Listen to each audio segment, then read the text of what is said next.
Mountstuart Elphinstone, a Scottish Enlightenment observer in the frontier.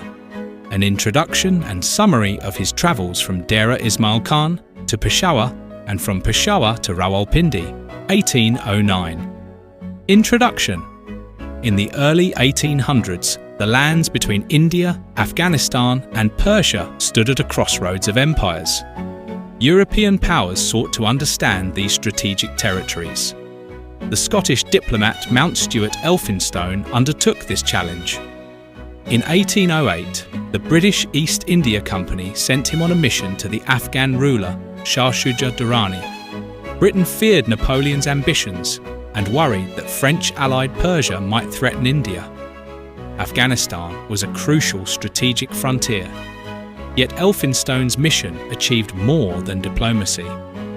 During his journey, he carefully observed the land, tribes, customs and political systems. He spoke with local chiefs, questioned merchants and gathered information about geography, languages and governance. The result was the account of the Kingdom of Caubul, published in 1815. It became one of the earliest and most detailed European studies of Afghanistan.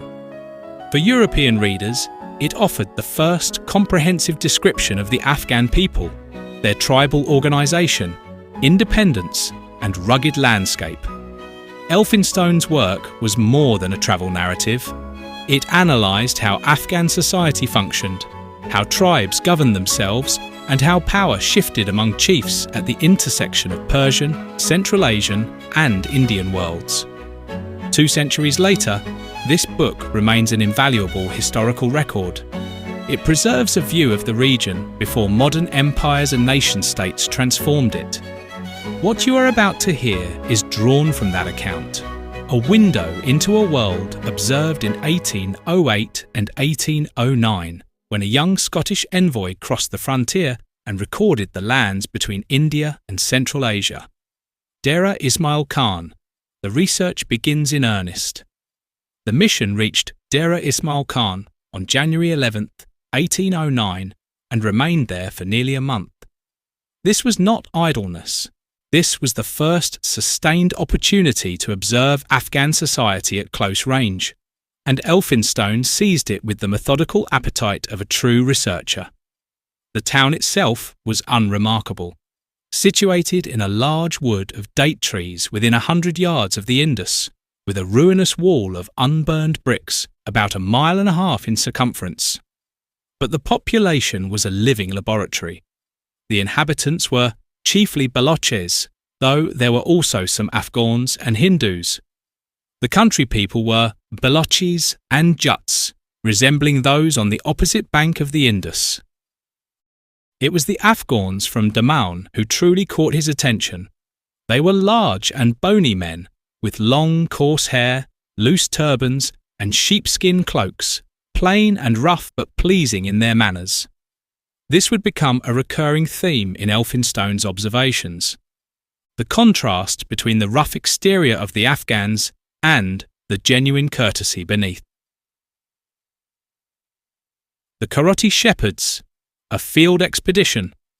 On the day after their arrival, Elphinstone rode out to examine a camp of the Karotis, the rudest of all the pastoral tribes. This was not casual sightseeing. This was deliberate ethnographic fieldwork. They rode about 10 miles over a plain of hard mud like part of the desert, but covered with bushes of jaunt and kareel, and evidently rich, though neglected. On the way, they encountered Afghan shepherds driving a herd of about 50 camels towards Dera. One camel was pure white with blue eyes, a detail Elphinstone records with the precision of a naturalist noting a rare specimen. The shepherds, who spoke no Persian nor Hindustani, were very civil, stopping the white camel for inspection and showing their swords, whose hilts differed from those both of Persia and India. At last they reached the camp.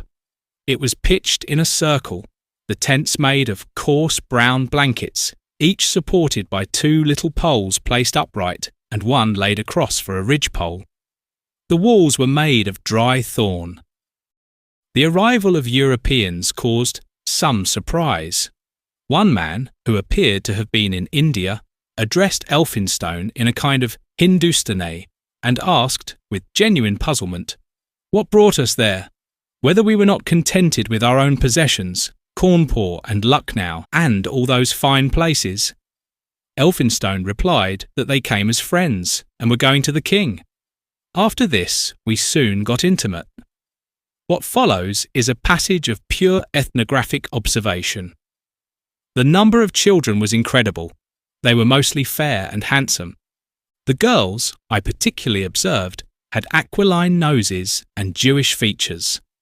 The men were generally dark, though some were quite fair. One young man in particular, who stood and stared in silent amazement, had exactly the colour, features, and appearance of an Irish haymaker. They had generally high noses, and their stature was rather small than large. Some had brown woolen greatcoats, but most had white cotton clothes, and they all wore white turbans. They were very dirty. They showed no jealousy of their women. Men, women, and children crowded around, felt our coats, examined our plated stirrups, opened our holsters, and showed great curiosity, but were not troublesome. Scarce one understood any language but Pashto, but in their manners they were all free, good-humoured, and civil. Elphinstone learned that they had been there 3 months and would return in 2 more, to pass the summer near Ghuzni. They said that was a far superior country to Daman.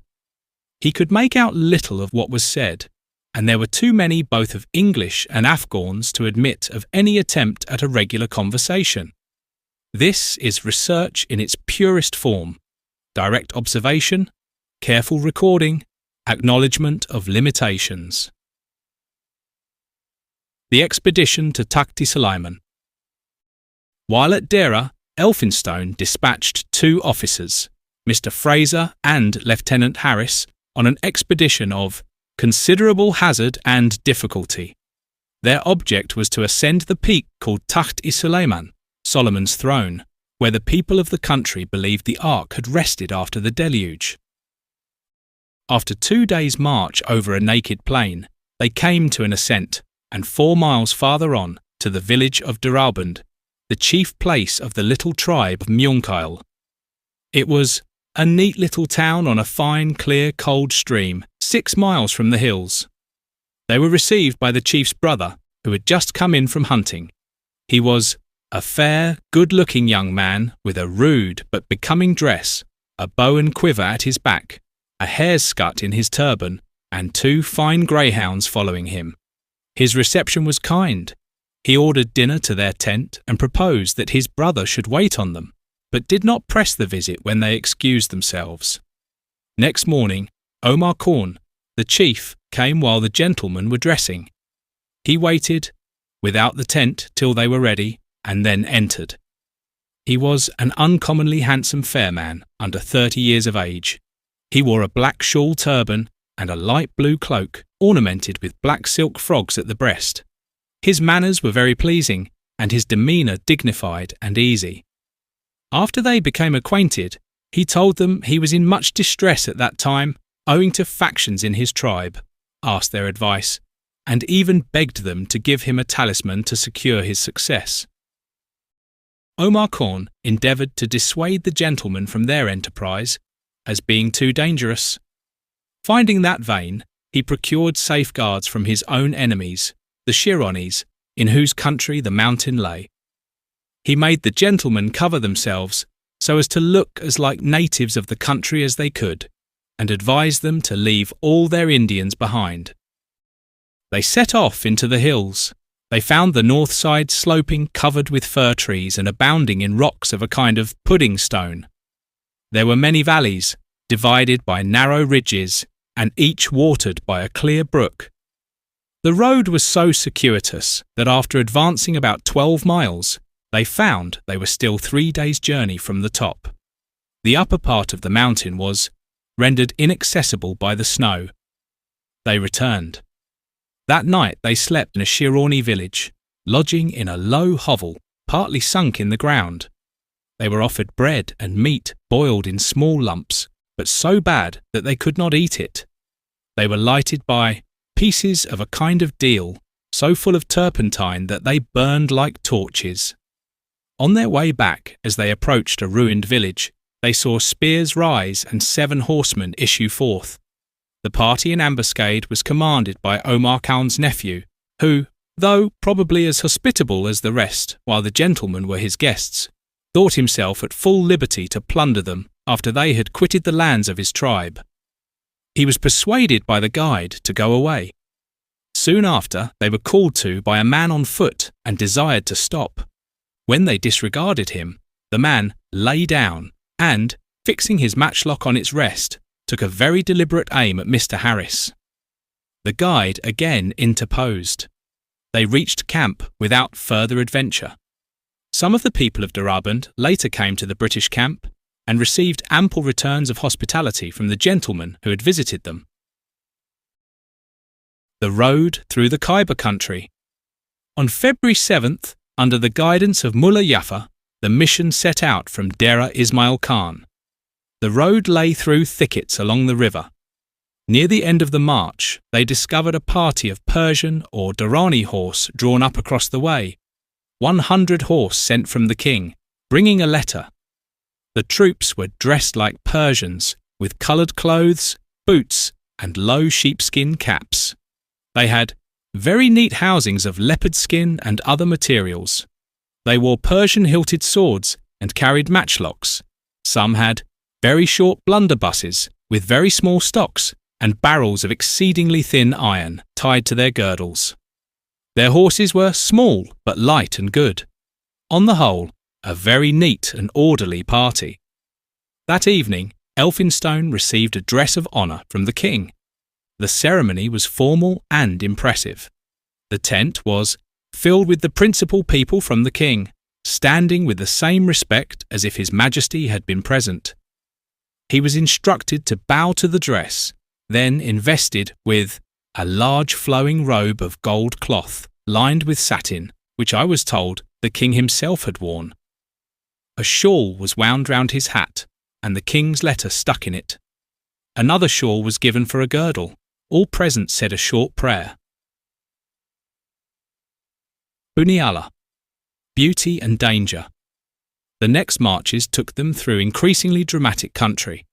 At Buniala, they found a spot of remarkable beauty, a sandy valley bounded by craggy hills, watered by a little stream, and interspersed with clumps of date trees and with patches of green corn. The village itself stood in a deep grove of date trees on the side of a hill, from which many streams gushed through little caverns in the thickest part of the wood. The inhabitants were Baloches and sheikhs of Arabian descent. They plundered some of the mission's people and made others prisoners. Though a strong safeguard was hired, we still lost some camels and had stragglers plundered after we had left the place. The valley of Largi and the plain beyond. The next 40 miles were up the valley of Largi, which, though separated only by a ridge of hills from the Indus, was so dry and sandy that we were obliged to carry water as in the desert. Yet even there they saw some camps of shepherds of the Afghan tribe of Mountstuart, to whom the country belongs. After 2 dreary marches, they emerged into a rich and beautiful plain 35 miles in diameter, encircled with mountains and divided by the Indus. They encamped on the river Kurum, then shallow, though broad, but in summer a deep and rapid river. 3 marches across the plain brought them to Calabar, or Carabar. The country belonged to the tribe of Issachail. It was naturally fertile, highly cultivated, and watered by canals 4 feet broad and as many deep. The people were more swarthy than we expected to see men of their nation, and looked more like Indians than Persians. Yet they were easily distinguished from the former people by their long and thick hair, their beards, the loose folds of their turbans, and a certain independent and manly air that marked them for Afghans. They were notorious robbers, and they carried off some of the mission's camels and some of the king's horses. Yet their ordinary behaviour was civil and decent, Elphinstone was struck by their simplicity and equality. Though a wealthy and flourishing tribe, their chief, who accompanied him through their lands, was as plain in his dress and as simple in his manners as the most ordinary person in the tribe. Musa Khan and the Durrani lords. While in the Asokile country, they were met by Musa Khan Alakozia, the Durrani nobleman sent by the king to conduct them to court. He was a tall man, rather corpulent but of a good figure, with a fine beard, handsomely dressed in cloth of gold, with fine shawls, gold-mounted sword, and accoutrements, good horses, handsome trappings, and pistols in his holsters, with lions' heads in gold upon the butts. Though he scarcely looked 40, he was near 60, had been engaged in civil and foreign wars, and had been raised by his party during a rebellion to the high rank of Sirdar. He had travelled in his own country and had long been stationed in Kashmir, in praise of which country, or rather of its licentious pleasures, he used often to enlarge. Elphinstone found him very lively and entertaining, and perfectly gentlemanlike in his manners. He was accompanied by a party of 400 or 500 horse, and by the chiefs of the Afghan tribes of Bungush and Kutuk, and by the chief of the town of Karabar, plain men like Arabs, each bringing a strong body of militia as they entered his lands. Calabar, the salt cliffs of the Indus. Calabar itself was a wonder. Here the Indus was compressed by mountains into a deep channel only 350 yards broad. A road was cut along the base of the mountains for upwards of 2 miles. The first part of the pass was actually overhung by the town of Calabar, which is built in a singular manner upon the face of the hill, every street rising above its neighbour. As they passed beneath, they perceived windows and balconies at a great height, crowded with women and children. The road beyond was cut out of solid salt, at the foot of cliffs of that mineral, in some places more than 100 feet high above the river. The salt was hard, clear, and almost pure, like crystal, but in some parts streaked and tinged with red. Salt springs issued from the foot of the rocks, leaving the ground covered with a crust of the most brilliant whiteness. All the earth, particularly near the town, was almost blood red. The combination, the red earth, the salt cliffs, the Indus flowing deep and clear through the mountains, the extraordinary town, presented such a scene of wonders as is seldom to be witnessed. Piles of salt lay in large blocks, like stones at a quarry, ready for export to India or Khorasan. Elphinstone could have spent a week exploring, but it threatened rain, and had the torrent filled while we were there, our whole camp must have been swept into the Indus. The Pass of Chushme. Ordeal in the mountains. On February 16th, they marched up the valley, which grew narrower. After about 7 miles, they entered a winding passage, so narrow that in many places our camels could scarcely pass. The rock rose some 100 feet on each side. They saw nothing but the rocks and the sky overhead. At length, after a steep ascent, they reached the top. The view was singularly wild and desolate. They were on the highest part of the mountains. Beneath were the bare, broken and irregular summits of the rest of the range. To the north, higher mountains covered with snow. They were shown what seemed a little brook that was the Indus. Some smoke on its banks was said to mark the site of the town of Mukud. They descended a steep and rugged road, where for the first time they saw the wild olive. They encamped at a place called Chushme, the spring, 18 miles from their last ground. It had fresh water, a rarity, and some deep soil cultivated by the Borics, a wild tribe to whom these mountains belong. It rained hard before they reached ground. In the midst of it, Elphinstone observed Mullah Jaffer trotting on, sheltered by a cloak of stiff felt, which came to a point over his head and covered him and all the hinder part of his horse, like a tent.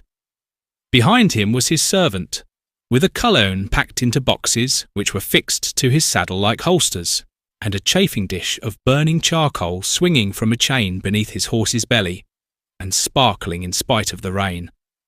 The rain continued all night. Next morning they could scarcely move, but move they must, for provisions were short. The road lay down a steep pass, then down the channel of a salt torrent running with great force. Though they began loading at noon, it was late at night before any of them reached a recess between the torrent and the rocks, only 1.5 miles from where they had started. Many wandered all night in the rain and cold. Some were not arrived by 2 the next afternoon. Camels died. The Bariks took advantage of the confusion to plunder some baggage. The rain fell heavily all the next day. Mulgin and the Khyberis. On the morning of the 19th, the rain ceased. The torrent had run off, leaving its bed an excellent road. The air was clear, the mountain scenery picturesque and agreeable. They crossed 2 Katuls, passes, and descended into Mulgin, a green and pleasant valley about 12 miles long and 5 broad, surrounded by mountains, of which the most remote, those on the north and west, were covered with snow. The troops and part of the baggage arrived by sunset, when a report came that the rear was attacked. Their own cavalry and some Kalmucks were sent back and arrived in time to prevent serious loss. But it was too late for the rest of the baggage to cross the Katul. A company of sepoys was sent over to protect them. Next morning, all assembled and enjoyed a day's rest. The sepoys and followers had not had a regular meal for 3 days, exposed to all the inclemency of the weather. It was surprising how well they bore the cold. The Khyber Pass, robbers as a political class. On February 21st, they marched again. After crossing a low, rocky pass, they descended into the country of the Shaudi Kyle, passing a village, pleasingly situated among trees on the banks of the Tow, a deep and clear stream flowing rapidly through a picturesque valley. The roads were crowded with Afghans, some of whom welcomed us, while all behaved with civility. At their encamping ground, near the large village of Doda, they were met by Omar Khan, son of the Bungush chief, with 700 or 800 matchlock men dressed in blue. This was in the plain of Kohout, a circle of about 12 miles in diameter. The hills around were varied and picturesque. The climate was delightful. Snow never lay long on the lower hills and had not fallen in the plain for some years.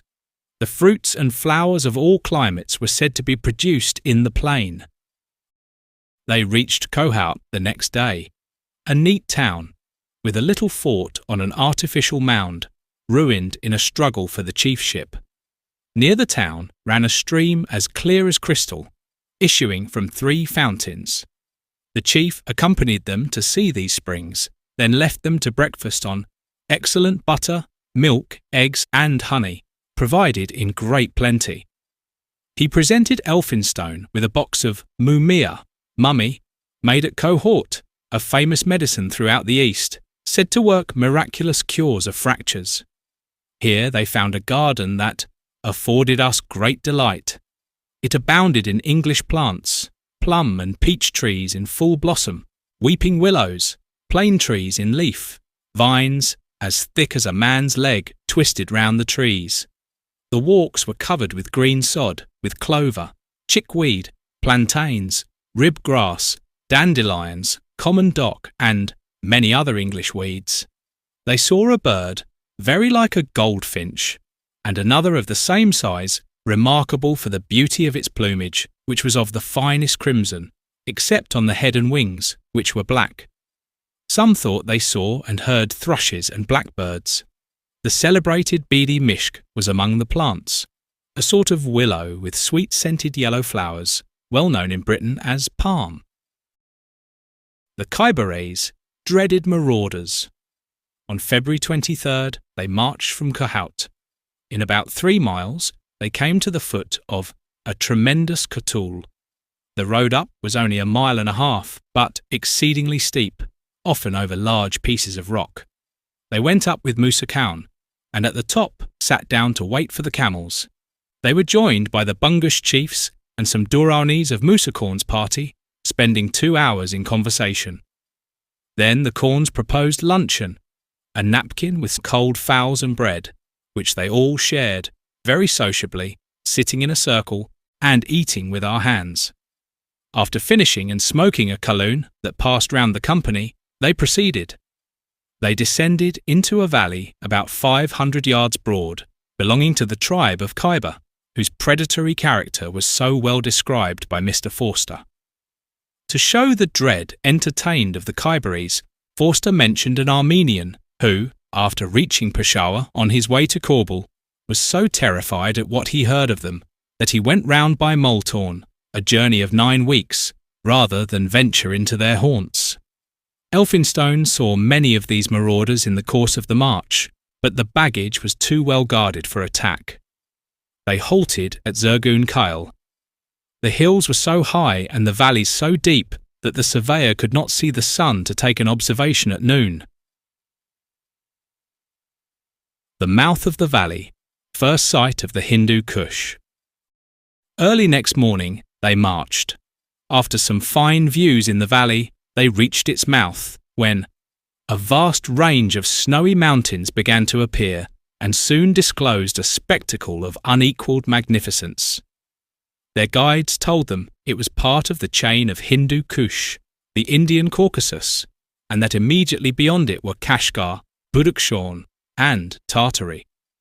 They approached a little ruined tower in the mouth of the valley and discovered a great many armed Khyberis sitting on the hills, looking wistfully at the camels passing.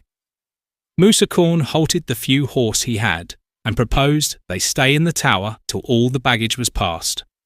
They went in and were presently joined by all the Khyberis in a body. The chiefs only came up and asked for a present. Musa Khan told them to come to camp after everything was passed, an arrangement they did not seem to approve. Elphinstone was struck by the strangeness of it, that these avowed robbers should come up and ask for a present, and that Musa Khan, in his rich dress and golden arms, should sit almost unattended in the midst of their matchlocks and refuse them. The plain of Peshawar. First impressions. They were now entered on the plain of Peshawar. They marched till 3 in the afternoon and encamped at the village of Budabir, 6 miles from the city. The news of the mission's arrival had reached the king while on his way from Kandahar, and its object was at first regarded with strong prejudice and distrust. The King of Caubul had always been the resource of all the disaffected in India. Tipu Sultan, Vizier Ali, and all other Mohammedans who had quarrels with the British or the Marathas had long been in the habit of addressing their complaints. Ranjit Singh, the Raja of the Punjab, took alarm at the opening of communication between 2 powers he viewed as natural enemies. The Hakims of Laya, Multan, and Sindh, each imagining the embassy must have no other object but to procure the cession of his particular province, did what they could to thwart its success. The Durrani lords were averse to an alliance that might strengthen the king to the detriment of the aristocracy. The king himself thought it natural that the British should profit by internal dissensions and endeavour to annex his kingdom. The exaggerated reports of the embassy's splendour and the sumptuous presents it carried seem more than anything to have determined the king to admit the mission and to give it an honourable reception. Entry into Peshawar. On the morning of February 25th, after some confusion about the mode of reception, they made their entry into Peshawar. There was a great crowd all the way. The banks on each side of the road were covered with people, and many climbed up trees to see us pass. One man attracted particular notice. He wore a high red cap of a conical shape with some folds of cloth round the bottom, and a white plume. He had a short jacket on skin, black pantaloons, and brown boots. He was an uncommonly fine figure, tall and thin, with swelling muscles, a high nose, and an animated countenance. He was mounted on a very fine grey horse, and rode with long stirrups, carrying a long spear without a head, with which he charged the mob at speed, shouting with a loud and deep voice. His name was Rusul Devorna, Rusul the Mad. He was well known for a good and brave soldier, but an irregular and unsettled person. He later became a favourite with most of the mission, and was equipped in an English helmet and cavalry uniform, which well became him. By the time they entered the town, the roads were so narrow that progress became slow. They heard remarks from spectators, expressive of wonder at the procession and of goodwill towards us. At length they reached the house prepared for them. The house in Peshawar. The house was a complex of squares and courts. The whole premises consisted of a square enclosed by a rampart of earth or unburned brick, within which was another square enclosed by high walls. The space between was divided into many courts. In one was a little garden with small trees, rose bushes, stock gillies flowers and other flowers. The inner square was divided by a high walk into 2 courts. At one end of each was a house containing 2 large halls of the whole height of the building, with many smaller rooms in 2 stories on each side. What struck them most were the cellars, zirzaminis or tekanes, intended for retreat from the summer heat. One was a spacious and handsome hall of burned brick and mortar. Another was exactly of the same plan and dimensions as the house itself, with the same halls and apartments in 2 stories, all below ground, lighted by broad but low windows near the top. When complete, such cellars were painted and furnished in the same manner as the rooms above, with a fountain in the middle of the hall. Even the poor at Peshawar had them under their houses. On the day of arrival, dinner was composed of dishes sent by the king, which they found excellent. Afterwards, they had their English meals, but the king continued to send breakfast, luncheon and dinner for themselves, with provisions for 2,000 persons, a number exceeding that of the embassy, and 200 horses, besides elephants. It was only with great difficulty that Elphinstone prevailed on His Majesty, at the end of a month, to dispense with this expensive proof of hospitality. The Court. Parties and Politics. There were 2 parties in the court. One was headed by Akram Khan, a great Durrani lord, the actual Prime Minister. The other was composed of Persian ministers, about the king's person and entirely dependent on his favour, who possessed a secret influence often employed in opposition to Akram Khan. The chief of these was Mir Abul Husn Khan. This last party obtained the earliest information about the embassy and managed to secure the Memandore, but it was still undetermined who would be entrusted with the negotiation. The Persians took pains to convince Elphinstone that the king was jealous of Akram Khan and the great Durranis and wished to treat through his personal agents. Akram sent a message saying he wished him well and desired to be employed in the negotiations, but that if Elphinstone left him out, he would do all in his power to cross him. From that time, his conduct was uniformly and zealously friendly. He had, however, marched for Kashmir when Elphinstone arrived. The first week, disputes about ceremony. The first week after arrival passed without introduction to the king, owing to a dispute about the forms of presentation. The common forms of the court, though the ministers alleged they had been conformed to by ambassadors from Persia and Uzbek Tartary, and even by the brother of the latter monarch, appeared to Elphinstone a little unreasonable. The ambassador, on introduction, was brought into a court by 2 officers who held him firmly by the arms. On coming in sight of the king, who appeared at a high window, the ambassador was made to run forwards for a certain distance, stop for a moment, and pray for the king. He was then made to run forward again and pray once more. After another run, the king called out "Kelet," address, followed by the Turkish word "Get Sheen," begone, from an officer of state, and the unfortunate ambassador was made to run out of the court, seeing no more of the king unless summoned to a private audience. Everything was in the end adjusted. The presentation, March 5th, 1809. On the morning of March 5th, they set out in procession for the palace. They passed for about 3/4 of a mile through streets crowded with spectators.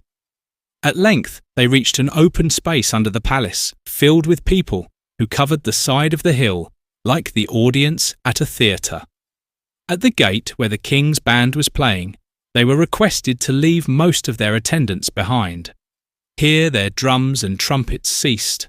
Some time after entering, they dismounted, walked about 100 yards, ascended a flight of steps, and entered a long, narrow room where about 150 persons were seated in great order along the walls. This was the Kishik Kauna, the guard room. It was spread with carpets and felts.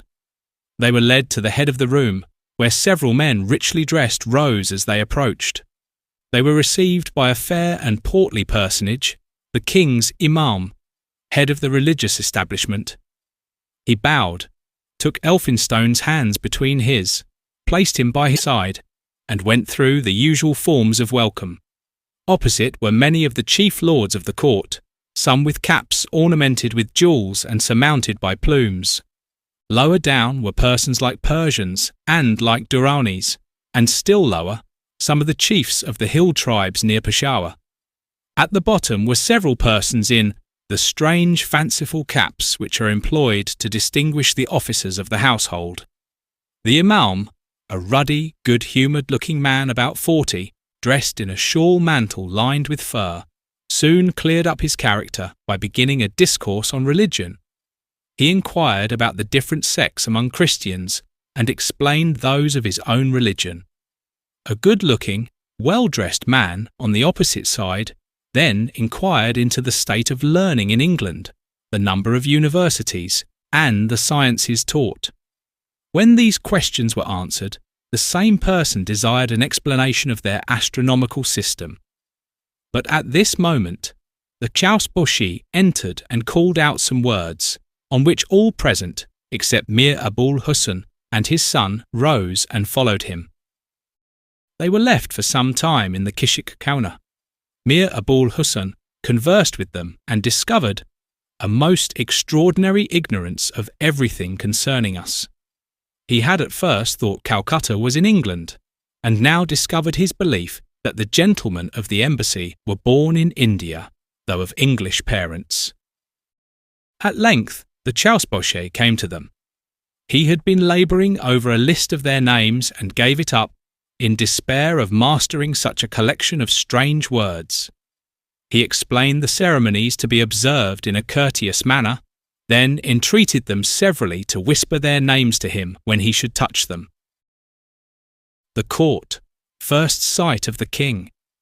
The court was oblong, with high walls painted with figures of cypresses. In the middle was a pond and fountains.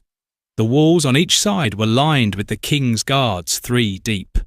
At various places stood officers of state at different distances from the king according to their degree. At the end of the court was a high building. The lower story was a solid wall ornamented with false arches, without doors or windows. Over this was another story, the roof supported by pillars and Moorish arches, highly ornamented. In the centre arch sat the king on a very large throne of gold or gilding. His appearance was magnificent and royal.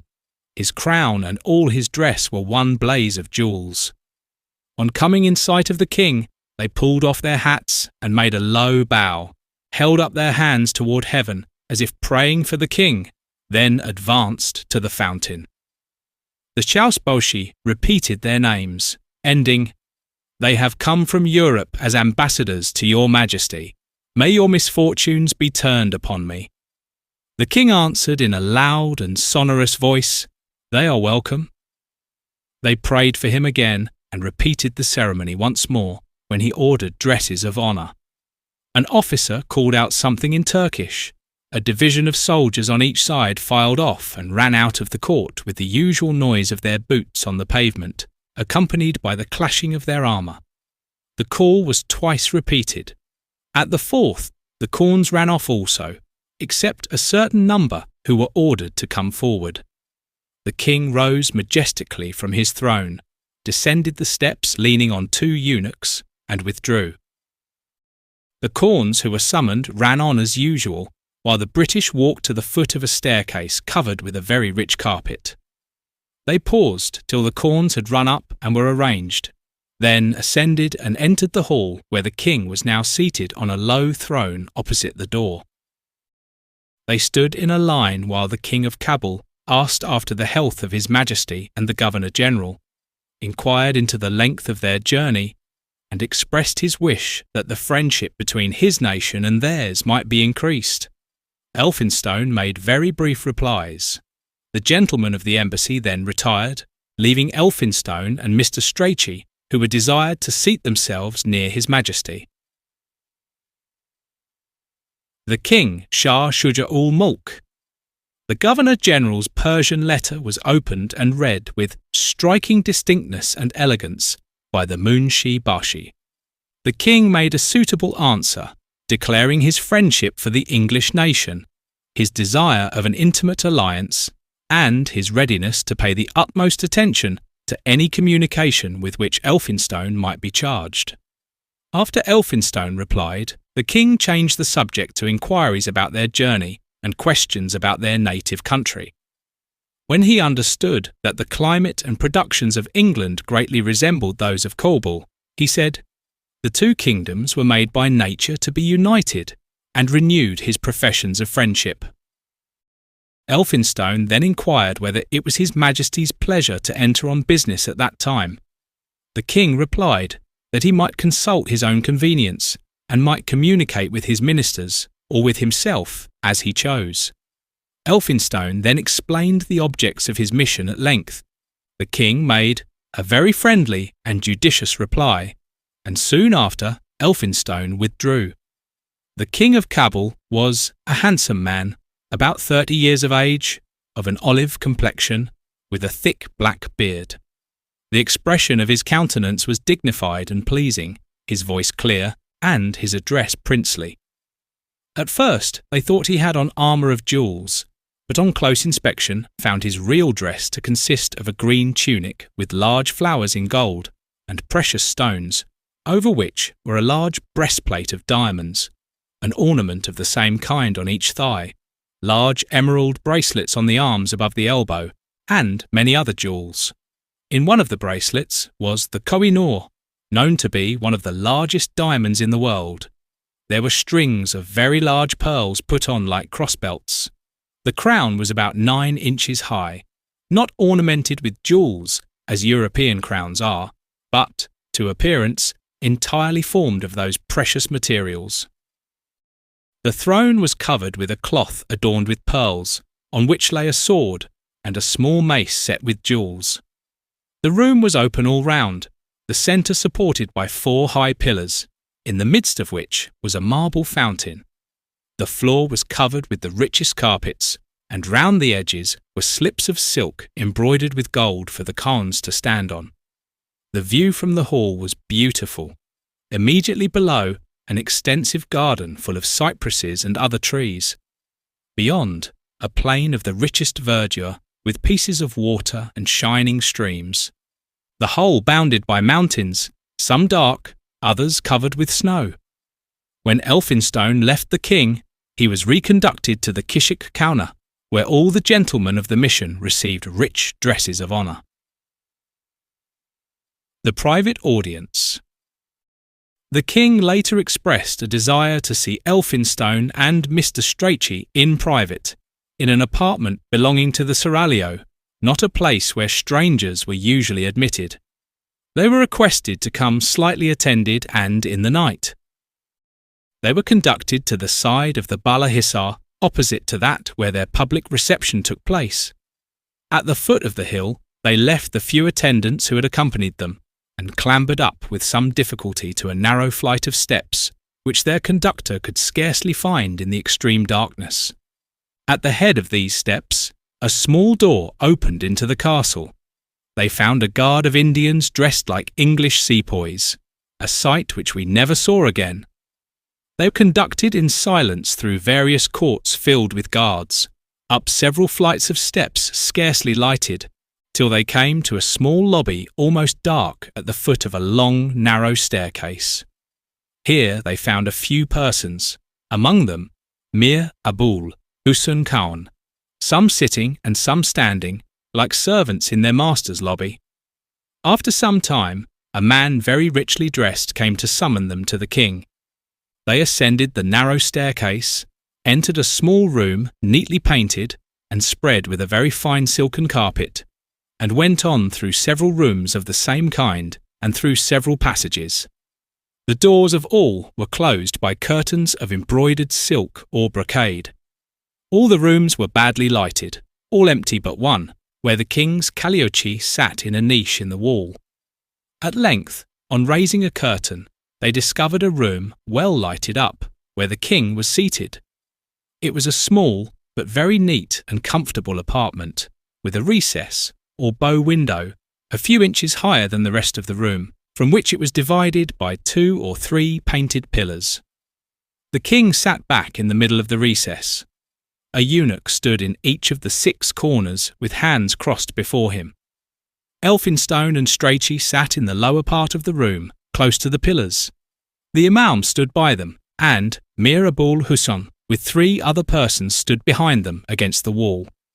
The king wore a mantle of shawl embroidered with gold, with a very handsome border wrought with jewels. His crown was different from that first seen, a high red cap, round the bottom of which was a broad border of jewels, fixed on black velvet, with a magnificent ornament in front. From this border rose 2 narrow arches of gold and jewels, which crossed each other, like those of an European crown. On entering, they made a bow and sat down. The king welcomed them and said he had sent for them that they might converse without restraint. He expressed hope that they did not find their residence at Peshawar unpleasant, and regret that he was not at Kabul when they arrived. He said something in favour of that country, which was taken up by the Imam, who enlarged on its beauties, then enumerated every province in His Majesty's extended dominions, praising and magnifying each, but giving Kabul the preference. The king smiled at the Imam's harangue and said it showed his partiality for his native country. He then said he hoped they would see Kabul and all his territories, which were now to be considered as our own.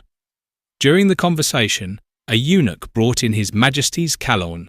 I never saw anything more magnificent. It was of gold, enamelled and richly set with jewels.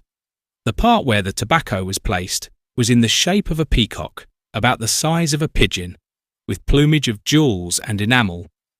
It was late at night when the Imam gave them a hint to withdraw. They were let out as they came in and returned through the town, now quiet and silent.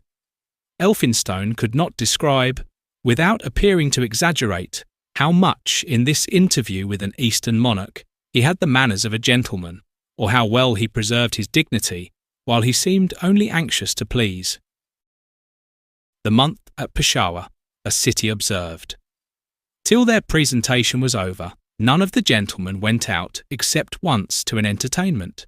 After that, they rode about the country for some hours in the mornings and evenings, and went to different parts of the town to wait on the great men who had visited Elphinstone. They soon became well acquainted with Peshawar and its environs. The plain in which the city stands is nearly circular, about 35 miles in diameter. Except for a small space on the east, it is surrounded with mountains, the range of the Indian Caucasus on the north, the peak of Sufadko on the southwest most conspicuous. The northern part is divided by 3 branches of the Caubul River, which unite before leaving the plain. It is also watered by the rivulets of Bara and Budina, flowing from the mountains to the river of Caubul. When they entered Peshawar in March, the upper parts of the mountains around were covered with snow, while the plain was clothed with the richest verdure, and the climate was delicious. Most trees were then bare, but enough were in leaf to give richness and variety. In a fortnight, the numerous gardens and scattered trees were covered with new foliage, which had a freshness and brilliancy never seen in the perpetual summer of India. Many streams ran through the plain, their banks fringed with willows and tamarisks. The orchards contained a profusion of plum, peach, apple, pear, quince, and pomegranate trees, which afforded a greater display of blossom than I ever before witnessed. The uncultivated parts were covered with a thick elastic sod that perhaps was never equalled but in England.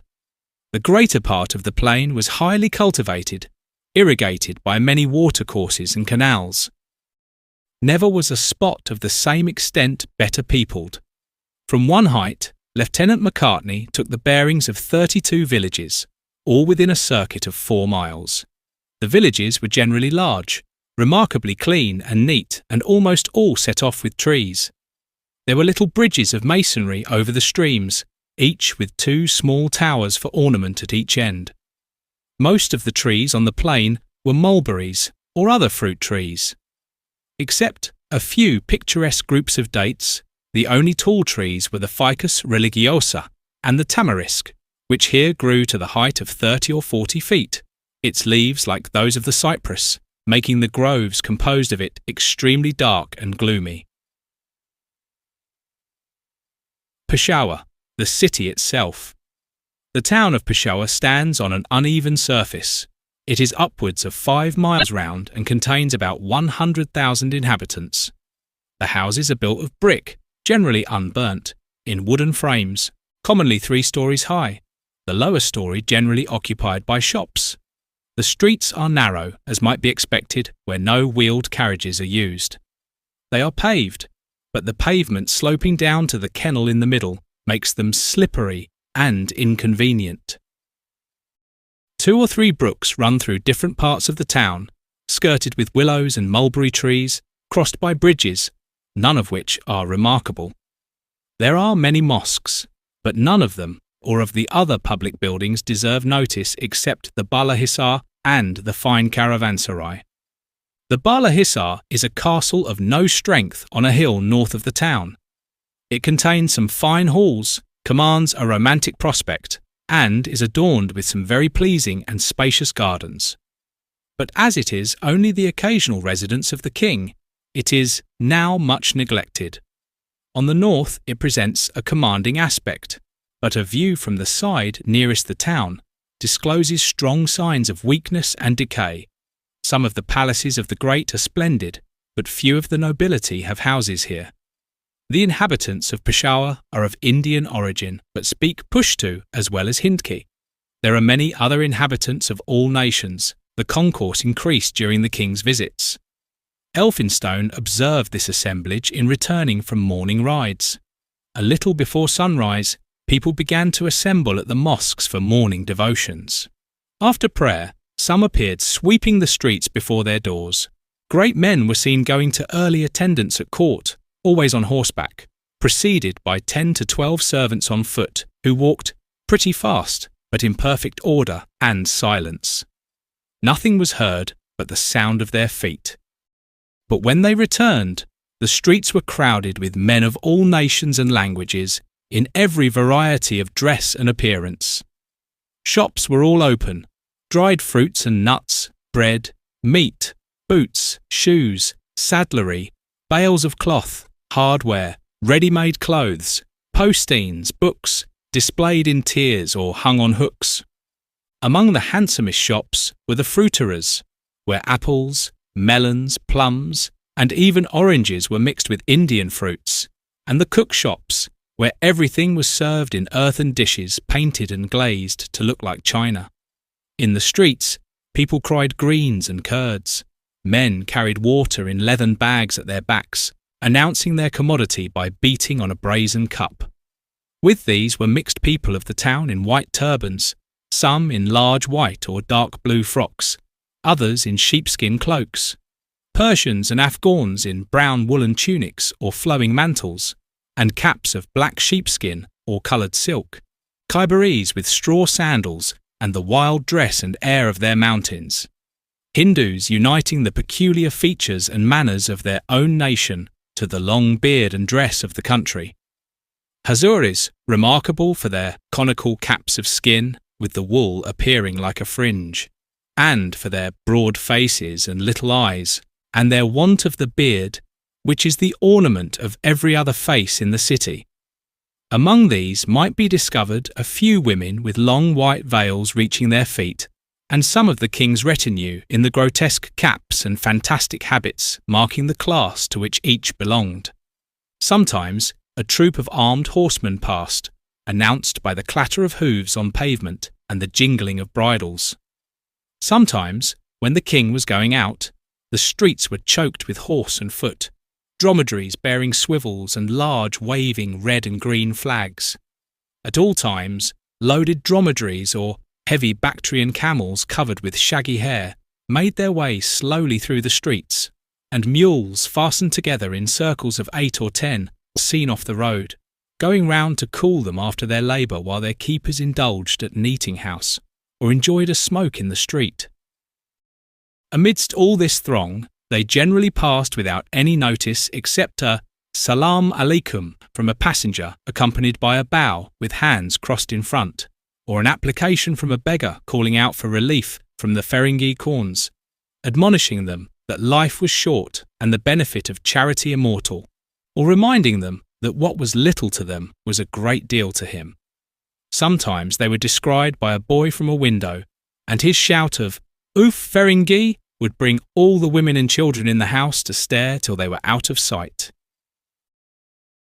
The countryside, gardens, hospitality, and the shadow of politics. The roads in the country were seldom very full of people, though sometimes enlivened by a group of horsemen going out to forage, listening to a Pashtun or Persian song shouted by one of their companions.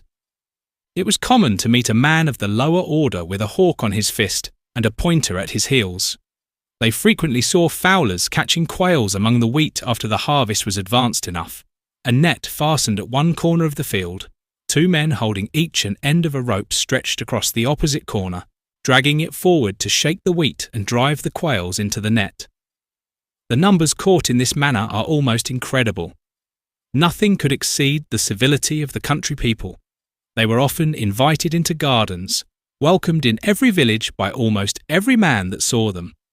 They frequently entreated the gentlemen of the embassy to allow them the honour of being their hosts, and sometimes laid hold of their bridles and would not permit them to pass till they had promised to breakfast with them on some future day, confirming the promise by putting their hands between theirs. From the nature of the country, the charms heightened by novelty, and by the expectations they formed of the sights and incidents they would meet among so wild and extraordinary a people, these morning expeditions were pleasing and interesting.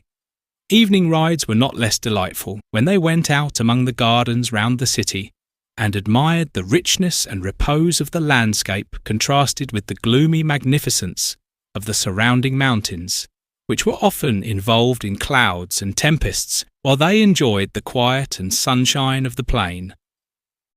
The gardens are usually embellished with buildings, among which the cupolas of Mohammedan tombs make a conspicuous figure.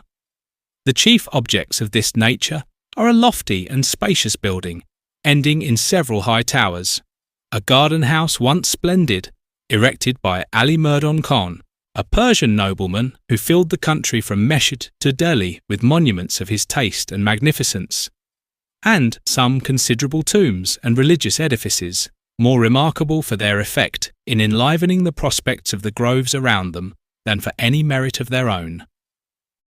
The Emperor Babur speaks in raptures of the country round Peshawar, painting in the most glowing colours the anemones and other wildflowers that cover the meadows.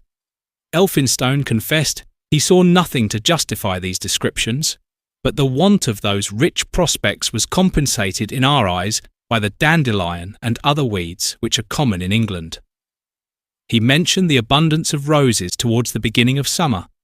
At that time, scarcely a beggar or a ragged boy was to be seen, whose hands were not filled with those flowers. The garden of Shah Zaman. In the gardens, flowers were abundant and disposed with considerable taste.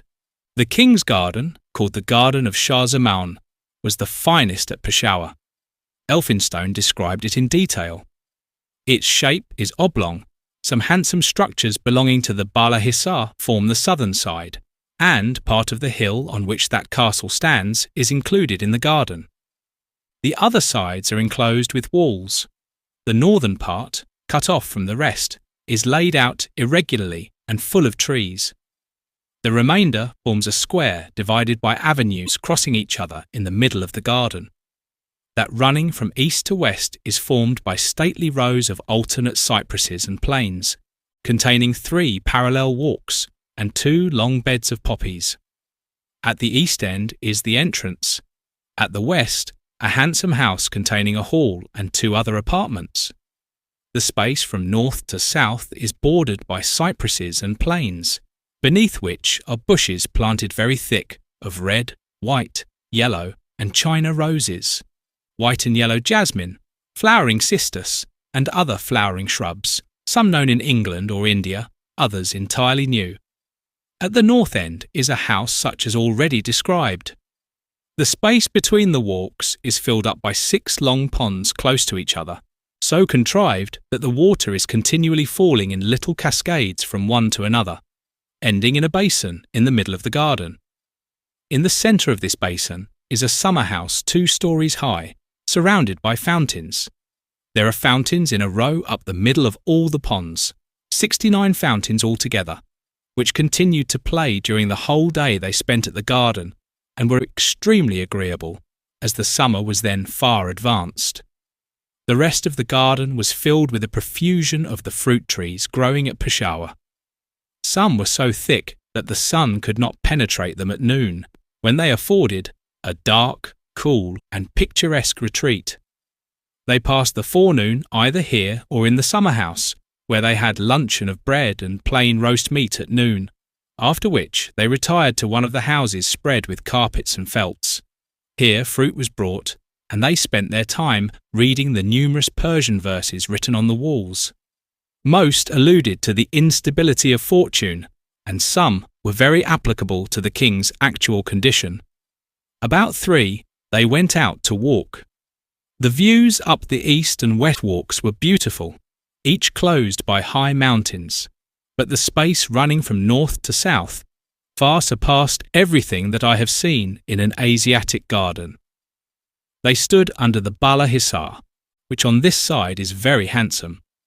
The fountains sparkled in the sun, whose rays shone bright on the trees, shrubs and flowers on one side, making a fine contrast with the deep shade of the other. The buildings looked rich, light, and suited to a garden. The country beyond was green and studded with clumps and single trees. The mountains, very high, gave a fine termination to the prospect, and being in several ranges at different distances, displayed the greatest variety of tint and outline. After rambling over the garden, they joined the gentleman appointed to entertain them, whom they found sitting by one of the ponds, cooling themselves by steeping their hands in the water. After some conversation, they left the garden a little before sunset. Visitors, the learned, the worldly, and the saintly. It would be endless to recount all the visits they received, but 2 of the most remarkable ordinary visitors were Mirza Gherome Khan and Mullah Beramund. Mirza Gherome, son of a Persian nobleman of high rank, had been in India and observed English customs with great attention and acuteness. His exile to India was occasioned by his family's attachment to Shah Mahmud. He was now enabled to return by the protection of Akram Khan, and was obliged to steer a cautious course, still suspected of favouring his former party, to which he was in reality attached. The information he had acquired during his residence in India was surprising, considering that the division of Europe into nations is known to few in Afghanistan, and that none of the events in our European history have been heard of even in India. Elphinstone had one day been mentioning, to the amazement of some visitors, that there had not been a rebellion in England since 1745, and had afterwards alluded to their power at sea. When the rest of the company were gone, Mirza Gherome told him with a smile that he had forgot the American War, and then asked seriously why the insurance of ships should be raised so high by the success of French privateers when they had so manifest a superiority at sea. This gentleman later became Munshi Baushi, Secretary of State at Caubul. Ulugh Beramund was a man of retired and studious habits, but really a man of genius and of insatiable thirst for knowledge. Though well versed in metaphysics and the moral sciences known in his country, his passion was for mathematics, and he was studying Sanskrit, a language of which none of his countrymen know the name, with a view to discover the treasures of Hindu learning. They had many other mullahs, some learned, some worldly, some deists, others rigid Mohammedans, some overflowing with the mystical doctrines of the Sufis. They were also entertained by poets who would come with panegyrics on the Ailche, ambassador, and other Quanini Ferang, European Khans, following up these addresses with endless quotations and specimens of their own works. Among their visitors were also the chiefs of the tribes about Peshawar, some respectable Durrani and Persian merchants, the lower class of courtiers, and the agents of the great lords. Most were agreeable and conversable people from whom much local information was to be gained. The general curiosity to see them, the distinction of being received by them, and the hope of profiting by their liberality brought many more visitors than they could admit. Their gates were always surrounded by numbers of the lower orders, whom it required the vigour of 2 of the king's capuchis, porters, to keep from forcing an entrance. The Saint and the Dervis. Among the visits Elphinstone paid, he did not omit one to a celebrated saint named Sheikh Yubuz, often visited by the king and prime minister, neither of whom would ever be seated in his presence till repeatedly commanded. Elphinstone paid his visit in the saint's little garden, where he perceived a number of well-dressed people approaching at a distance, and was going to salute them when somebody close to him bade him welcome. He looked and saw an old man dressed like a labourer, who seemed to have been digging in the garden. This was the saint. The others were men of high rank who stood at a distance from respect. Among them was a young man brother to the queen, son to Wufadar Khan, formerly vizier. The sheikh made them sit down upon the clods just turned up and began to converse, very agreeably on all subjects except religion.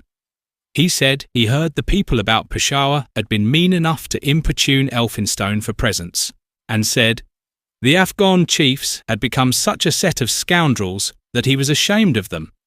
He, however, praised the king.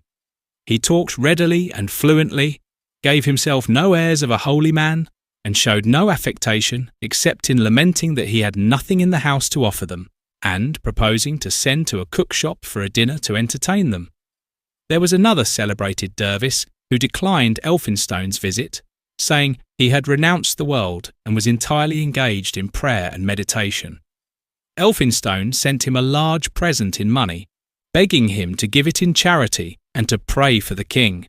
He peremptorily refused the money, but prayed for the king and for me, and sent a grateful message for my attention. The political situation unfolds. Shah Shuja-ul-Mulk had succeeded his half-brother Shah Mahmud, deposed in consequence of a popular insurrection. He had reigned about 6 years when Elphinstone entered his kingdom. Having quashed an unexpected rebellion of his own vizier about a year before, he was considered very firmly established on the throne. Shortly before Elphinstone's arrival, Shah Mahmud, assisted by Futteh Khan, head of the clan of Baruxies, had made a feeble attempt to recover the crown.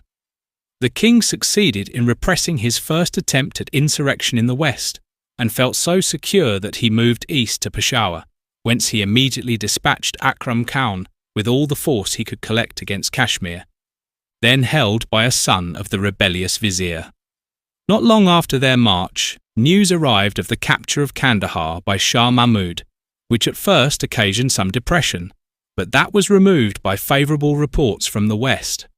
At the same time, news daily arrived of Akram Khan's successful progress, and all Peshawar was in daily expectation of the fall of Kashmir and the return of the army, which would have been attended with the immediate dispersion of the rebels in the west. All these hopes were quashed by intelligence received on April 23rd of the entire defeat and destruction of Akram Khan's army. That minister had reposed great confidence in Motawalli, the hill chief of Muzaffarabad, and depended on him for supplies and guides.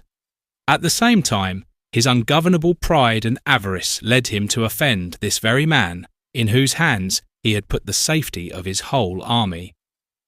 The effect was soon felt in want of supplies, but Akram arrived at the last pass, which, though defended by a wall and towers, would probably soon have been carried had the assailants been animated by the spirit that had always enabled the needy armies of the west to force the entrance of this rich valley. Akram, however, lent an ear to the persuasions of Motawalli, who undertook to show him a pass by which he might turn the flank of the enemy's work. The army marched off from the front of the entrenchment and moved up a valley, securing the mountains on each side by parties of Khyberī and Ghilji infantry. Its march was soon discovered, its infantry outnumbered and driven in. It was ascertained or rumoured that the upper part of the valley was choked with impassable snow. Akram Khan now lost all confidence. He remained for a day in the valley without supplies, exposed to the fire of the enemy's infantry, which was disheartening to his troops, though too distant to be injurious. Many desertions followed, which added to the perfidy of Motawalli and completed Akram's alarm. Knowing how unpopular he was in the army, he began to fear he would be seized and delivered to the chief of Kashmir, the disgrace and death of whose father he had occasioned. The result was a resolution to fly. In the course of the night, all the chiefs abandoned the army, and each separately endeavoured to effect his escape through the passes of the mountains. Most were plundered by Motawalli's mountaineers before they passed Muzaffarabad. Akram himself is said to have been surrounded and only escaped by scattering pieces of gold among the plunderers and flying during the scramble. At length, he crossed the Indus and reached the town of Akora, where he received those who went to meet him without the smallest abatement of his former pride. The troops, when deserted by their chiefs, for the most part laid down their arms. Some endeavoured to force their way through the hills but shared the fate of their superiors. Of the whole army, not above 2,000 men arrived at Peshawar, dismounted, disarmed, and almost naked. Panic in Peshawar. This disaster, great as it was exaggerated when first heard. The whole army was said to be annihilated, Akram Khan missing, Mudud Khan had deserted. At the same time, authentic intelligence arrived of the advance of Shah Mahmud and the capture of Kabul, with a report added of the immediate advance of the enemy toward Peshawar. Some of the neighbouring tribes inclined to Mahmud were said to be armed and ready to start up at a moment's warning. The troops were represented as on the eve of a mutiny, and the king, it was rumoured, had sent off his most valuable jewels and was about to fly from the city. For some time, there never was a night on which one could be confident that there would not be a revolution before morning. Their anxiety was somewhat augmented by the frank avowal of their Mehmandar that in the event of any general confusion, they should be attacked by the Khyberis and other plunderers without delay. Nevertheless, the city remained as quiet as on the first day. People talked openly of the state of things, but nobody acted as if a revolution were at hand. The panic at length subsided. The enemy were found to have remained at Caubul and were disputing among themselves. Akram Khan had returned and begun to assemble the wreck of the Kashmir army, together with such troops as had been left at Peshawar or could now be raised. The king's situation, however, was still far from promising. Everything depended on money, with which he was very ill provided. Many of the chiefs with him could at once have remedied this evil, but few were sufficiently zealous.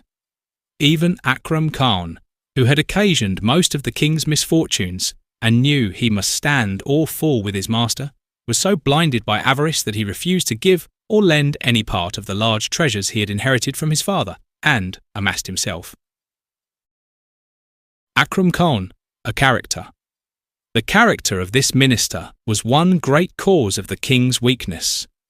Though deficient in political courage, even his enemies allowed that he was endowed with the greatest personal bravery, that he was sincere in his attachments, true to his word, a strict observer of justice, and perfectly direct and open in his dealings. But on the other hand, he was extremely avaricious, and of a haughty, sullen and suspicious temper. Arrogant and irritable to those around him, difficult of access, and tenacious of respect. In Elphinstone's own intercourse with him, however, he found him to possess all the good qualities ascribed to him, without any one of the bad. Akram Khan was a very strong man, upwards of 6 feet high, with a sullen countenance and an apparent disposition to taciturnity. This wore off, and he talked without reserve of his defeat, which he ascribed to treachery in his army, and of all other subjects likely to interest. His dress was very simple, and his manners plain. With Akram Khan, all the Durrani Khans who had been with the army returned, and Elphinstone now exchanged visits with them all. He found their society very pleasant. They generally talked of hunting and hawking, horses and arms, asked questions about the climate and productions of England and India, and explained those of their own country. They also sometimes told little anecdotes or recounted events in which they had been engaged. Presents were always interchanged after the visits. Elphinstone sent the Durranis articles of European or Indian manufacture, and they gave him horses, dogs, and hawks. A rumour and a crisis. Soon after the arrival of these Khans, and before the first alarm created by the bad news was over, a Hindu was seized in one of the passes on the way to Caubul, and a report immediately spread through Peshawar that he was a servant of Elphinstone's, charged with letters to Shah Mahmud, begging him to push on to Peshawar and engaging for the capture of the Bala Hisar and the seizure of Shah Shuja. This story was accompanied by a rumour that the king was on the point of giving up their property to plunder. The whole town was in a ferment. People were running up and down in all directions, getting their arms in order, lighting their matches. A great mob soon assembled at their gates. All the gentlemen of the embassy were sitting at this time in the hall receiving company, but Captain Pittman quietly doubled the guards and took other measures of defence. In the meantime, Mullah Jafar and another of their friends arrived in much alarm. There was a great deal of whispering and agitation, but when things were at their height, Akram Khan happened to come in on a visit, and it may be supposed that the crowd did not remain long after. Nothing else took place that need be mentioned, except that on June 4th, the party of troops with the mission was exercised in honour of His Majesty's birthday. Akram Khan and many other persons of all ranks were present. The spot was admirably calculated for a small body, being a green plain confined by hillocks. The Durranis were greatly delighted with the exhibition, and even the king viewed it through a telescope from the top of the Bala Hisar. The king's preparations and the decision to leave. During this time, the king was exerting himself to get together an army. Many of the troops taken in Kashmir were allowed to return, but half were dismounted and disarmed, and the rest were full of gratitude to the governor of Kashmir, and more inclined to him than to the king. The army was generally disaffected, the chiefs were disgusted with Akram Khan, and the soldiers enraged at their disgraces and disasters and distressed for want of pay. They scarcely attempted to conceal this disposition, openly accosting gentlemen of the mission in the streets, abusing Akram Khan, and not even sparing the king.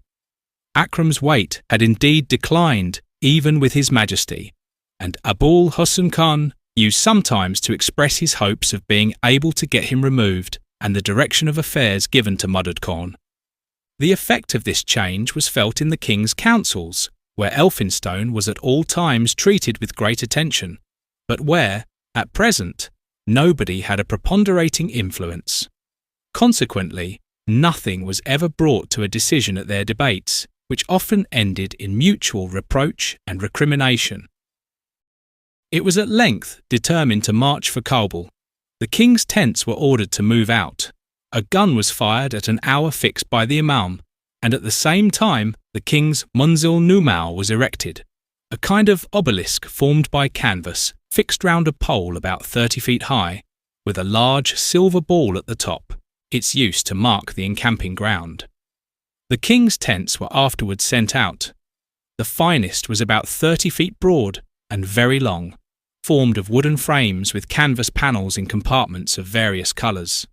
The roof was pink, supported by 4 poles each with a silver ball at the top. Behind this were many other tents of smaller size, the whole surrounded by a wall of cotton screens. 2 sets of tents like this always accompanied the king, and with each was a wooden house 2 stories high, which 100 workmen could pitch in an hour. The town was full of bustle. A number of troops were encamped under the Bala Hissar, and the streets were crowded with horsemen. But the tranquillity of the city was not otherwise disturbed. At length, the king moved out to his camp. As it was not the policy of the British government to take any share in the civil war, it became necessary to fix on a spot to which the mission should retire. All the ministers agreed in representing that Peshawar was an unfit place to remain in during troubled times. Akram Khan, after considering and rejecting a plan for their retiring into the mountains of the Yusufzais, offered to allow them to occupy the fort of Attock, which would be perfectly safe in all extremities. This was declined, and it was fixed that they should go to the eastern frontier, whither the king's family was also to be sent. Farewell to the king. On June 12th, they went to the king's camp to take leave. The streets were more crowded than ever. They saw many parties of cavalry and some excellent horses. The king's tents were pitched in a garden on the banks of a pond, round which was a terrace of masonry. The great tent occupied one side of the pond. On 2 of the other sides were the khans of the court, the greater on the king's right, the lesser on his left. The 4th side was open, allowing the king to see down a street formed by 2 ranks of guards extending from the pond to the principal gate of the garden. They were introduced by a side gate and led up to the right hand, where they stood with all the great khans. While they were there, several parties who had come over from the enemy were successively introduced. They entered by the gate opposite the king's tent, were drawn up in a line, their names announced, and they went through the usual form of praying for the king, after which they retired. At the end of each prayer, the whole of the guards called out, Amen, Amen. When this was over, they were requested to go up close to the king, accompanied by Akram and Muddered Corn. The king then addressed Elphinstone, saying that they must be unaccustomed to so unsettled a government as his was at present, and that, although he parted with them with reluctance, he was unwilling to expose them to the inconvenience of a campaign, and therefore wished them to retire to some place on the frontier, from which they could either join him or return to India, as suited their convenience. In the course of the conversation that followed, His Majesty spoke in high terms of the British nation, and hoped he should be able to carry them with him to Kandahar and Herat. When he concluded, Akram Khan, Muddered Corn, and the king's Imam severally made speeches addressed to the king, commenting on what His Majesty had said and enlarging on the justice, good faith, and military reputation of the British, and on the advantages to be derived from an alliance with such a people. At this audience, the king wore a high cap of plain red cloth with a black velvet band round the bottom. He had no jewels on. A mace, a sword, and a carbine lay before him on a cushion. Several persons were in the tent with him, fanning him by turns, among them Mir Abul Husn Khan. The king looked ill and haggard, as if exhausted by the heat and by anxiety of mind. On the 2 next days, they had farewell visits from Akram Khan and many other persons. On the 14th, in the evening, they commenced their march for the Indus. The king's affairs were now in a highly prosperous condition. He had equipped a tolerable army and was ready to move against the enemy, whose dissensions had come to such a pitch that Futteh Khan had seized his rival in the midst of the court, thus occasioning the defection of two of the great Durrani clans. All parties seemed to look forward with certainty to the success of Shah Shuja's cause, an event called for by the prayers of the people, to whom the Shah's moderation and justice had greatly endeared him. The march eastward. Their first march was to Chumkuni, a village only 4 miles from Peshawar. The country was becoming a little unsettled. Instead of a few footpads who used to plunder single men when they first arrived, there were now bands of robbers who carried off several loaded camels going to camp without a guard. The accountant of the mission allowed a mule of his own, loaded with rupees to the value of £1,000 and also with fine shawls, to loiter behind. The mule threw the muleteer, leaving him senseless on the ground, ran through the crowd and shook off its valuable burthen, which was instantly pillaged by the bystanders. On the 15th, they continued their march. The appearance of their line was now much altered by the great proportion of mules and ponies employed in carrying the baggage, by the number of good horses to be seen mounted or led, by the use of Persian and Uzbek saddles and bridles, as well as of boots and mantles among the upper classes of their Indian attendants, and by the number of Peshawaris and other people who spoke Persian that now accompanied them in various capacities. A number of persons followed them from the city as far as this day's march, some to show attention, but more to importune them for presents, of which all the people at Peshawar, except the highest classes, were inordinately greedy. On the 16th, they left the wood and marched over an extensive plain of green turf, only varied by the low plant called jowz by the Afghans and kari shuturi by the Persians, and by a plant very common about Peshawar, much resembling that in English gardens called devil in the bush. They encamped on a very agreeable spot, where a point covered with green sod and shaded by some trees projects into the deep, clear and rapid stream of the Caubul River, here about 400 yards broad. On the opposite shore was the village of Nusheira. Many Yusuftis crossed the river to see them. Elphinstone was struck with the long duration of the twilight, which, with the length of the day, is novel to a traveller from India. Day broke on June 16th at 3:15, and the sun did not rise till within 10 minutes of 5. Their next march was along the Caubul River to Akora, the principal town of the Katuks, where they saw Asaf Khan, the chief, and many of the principal men of the tribe. Asaf Khan was a very respectable-looking man, very handsomely dressed and well attended. The others were mostly elderly men, dressed in dark blue or black, with fair complexions, long beards, and reverend countenances. The whole of their march had hitherto been between a range of hills on the south and the Caubul River on the north, which had approached each other at Nusheira, so as only to leave room to encamp between them. On the march of the 18th, which reached to the Indus, the hills came close to the river of Caubul, so that they were obliged to cross them. They belonged to the same range passed near Kohat, and they were reminded that they contained the same inhabitants by finding Kutuk guards posted in the pass to protect their baggage from the Khyberis. From the top of the pass, they saw to the north the Indus, issuing in a vast number of channels from a mass of thick vapour that scarce allowed them to see the mountains through which it had flowed. It formed but 2 channels when it reached the hill where they stood, at the foot of which it was joined by the Caubul River. Numerous rocks at the point of junction, and both rivers running with great impetuosity, made the sight and sound produced by the dashing of their waters very noble. After this, the rivers were collected into one channel, and ran through the mountains in a deep but narrow stream between high banks of perpendicular rock.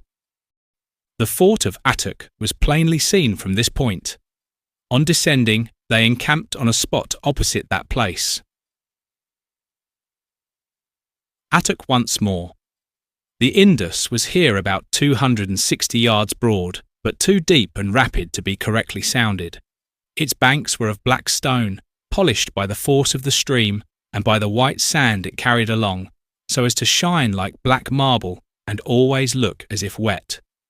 In the midst were the famous rocks of Jalalia and Kemalia, but the whirlpool of which they had heard so much did not rage at the season when they passed.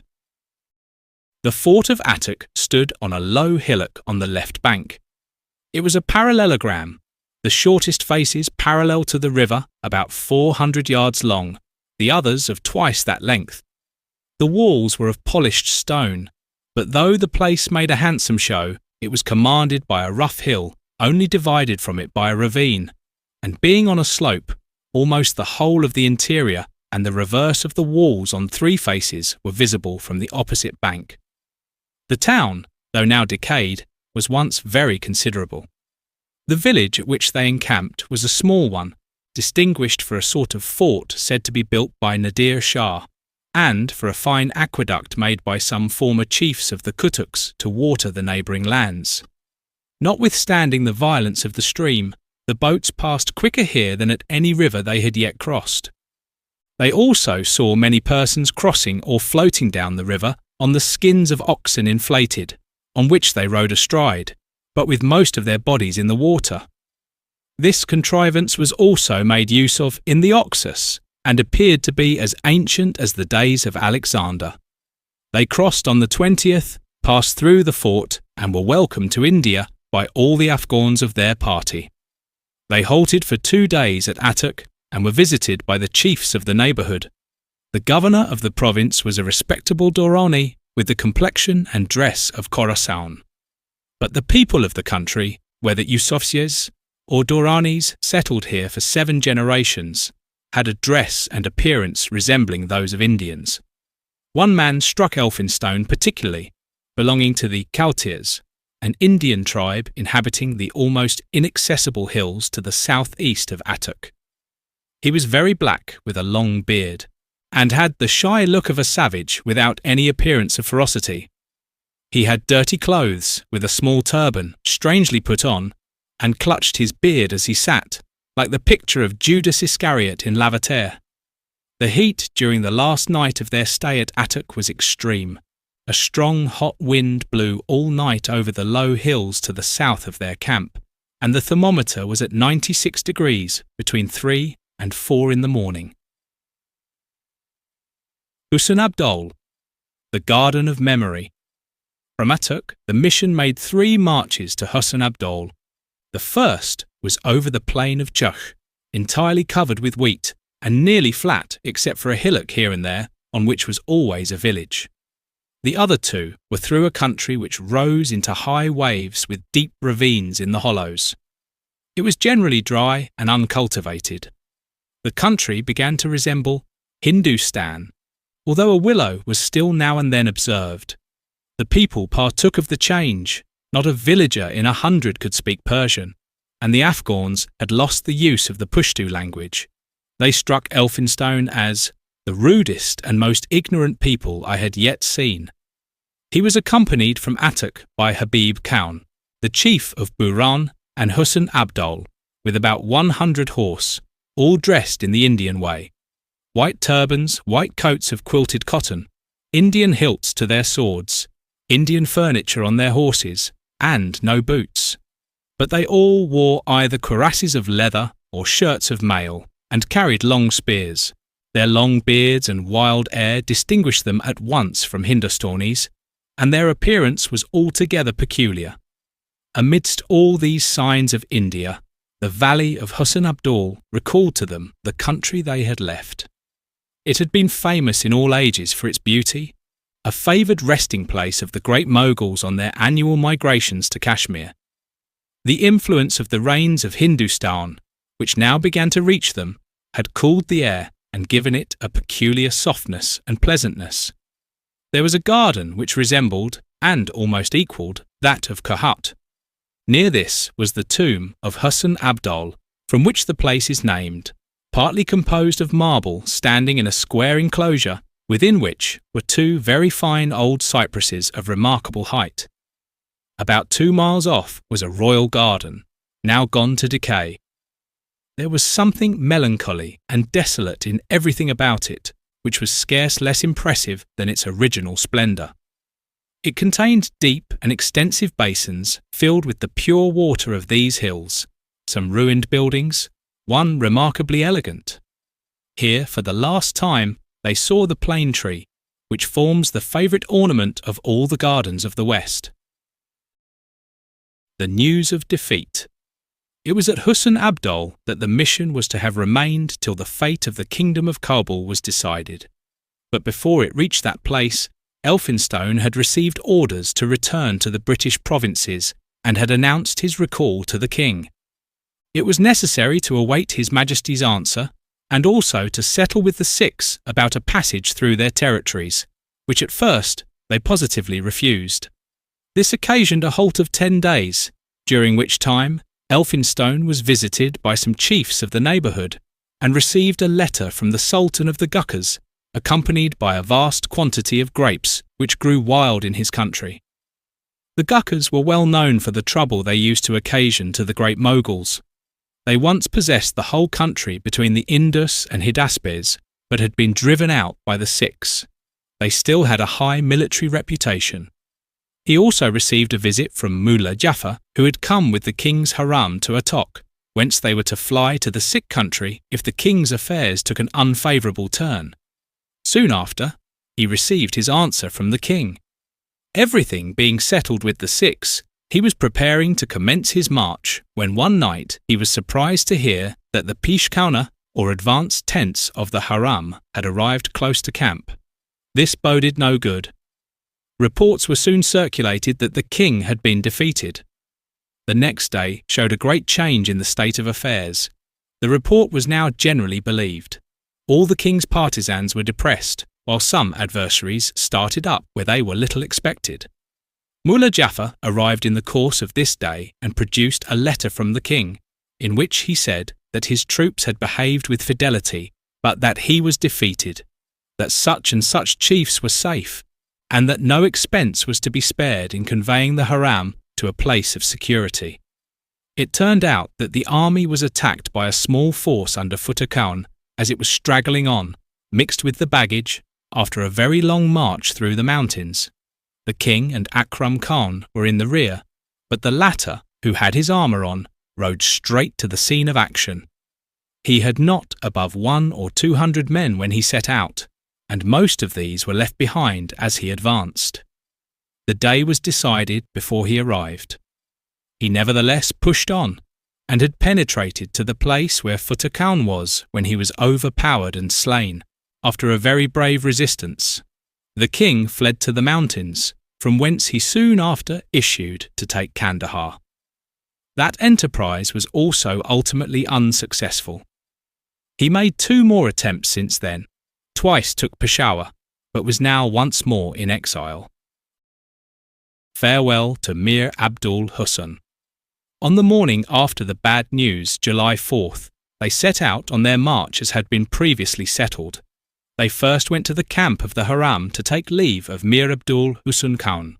The camp contained numerous enclosures of serapurdas, or canvas screens, and a vast number of kadawas, or camel panniers, in which women travel. They wandered long through them before they could find the Khan. He was much less depressed than Elphinstone had expected, but talked without reserve of the hopelessness of the king's affairs and of the uncertainty of the reception the haram would meet with from the Sikhs. They took melancholy leave. Crossing the hills to the south of the valley, they quitted the king of Caubul's dominions. The Sikh frontier. A party of Sikhs met them soon after they passed their frontier. From this time, they met with no trace of Durrani language or manners among the people. Though pleased with the Sikhs on the borders, they could not but be struck with the rough manners, the barbarous language, and the naked bodies of the people among whom they were come. Nor was it with any partiality that we perceived an increased resemblance to the customs of Hindustan. In 3 marches they reached Rawalpindi. The country was uncultivated and much intersected by deep and extensive ravines. In the course of the 2nd march, they passed a ridge of hills which would have been difficult to cross had not the Mogul emperors, with their wonted magnificence, cut a road through the solid rock. This road was about 3/4 of a mile long and paved with great masses of a hard blue stone, well fitted in and still in good repair.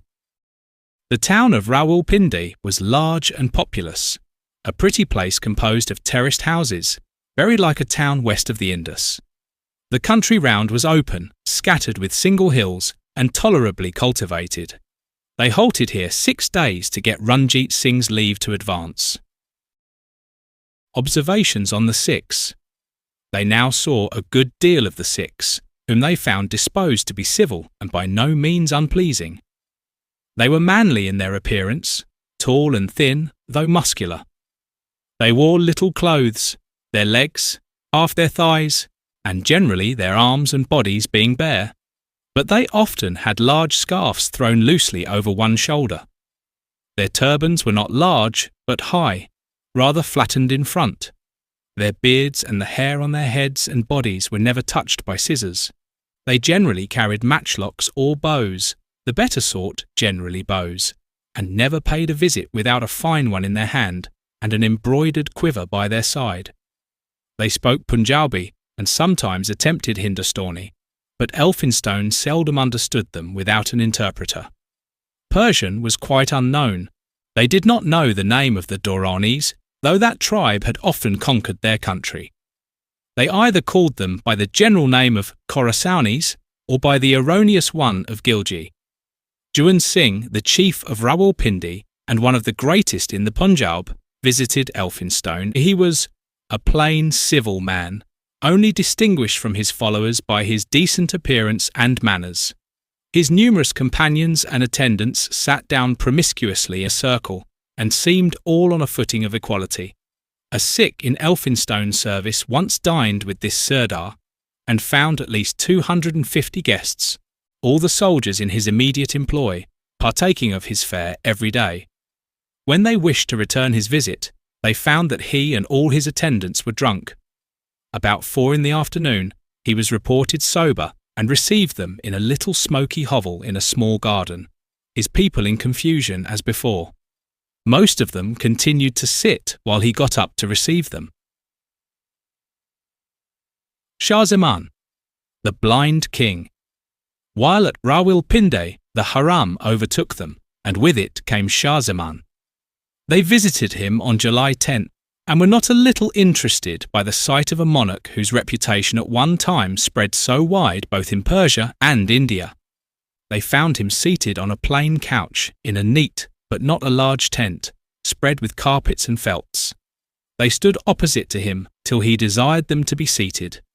His dress was plain, a white mantle faced with Persian brocade and a black shawl turban, but his appearance was very kingly. He looked about 40. He had a fine face and person. His voice and manner strongly resembled Shah Shuja's, but he was taller and had a longer, more regular face, and a finer beard. He had by no means the appearance of a blind man. His eyes, though plainly injured, retained black enough to give vivacity to his countenance, and he always turned them towards the person with whom he was conversing.